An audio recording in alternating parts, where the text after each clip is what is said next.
جامع مسجد بلال Islamic centre new castle میں محفل قرأت و نعت کا اہتمام کیا گیا، جس میں شرکاء کو پیغام پاکستان کے نام سے کتاب سے متعارف کروایا گیا۔ تنویر بخاری کی رپورٹ۔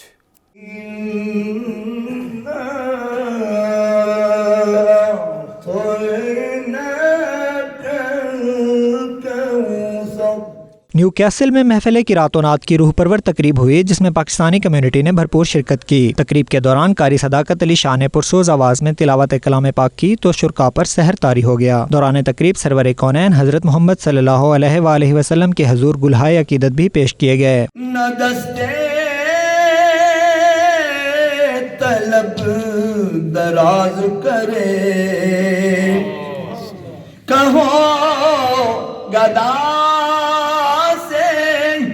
کہ نہ دستے طلب دراز کرے۔ اجتماع سے خطاب اور 92 نیوز سے گفتگو کرتے ہوئے قاری سید صداقت علی اور دیگر کا کہنا تھا، اسلام امن کا پیغام دیتا ہے اور دہشت گردوں کا اسلام سے کوئی تعلق نہیں، نہ ہی اسلام میں دہشت گردی کی کوئی گنجائش ہے۔ I'm a student of Al-Azhar University, Egypt, and today I would like to say that terrorism have no place in Islam, and Islam is against the terrorism.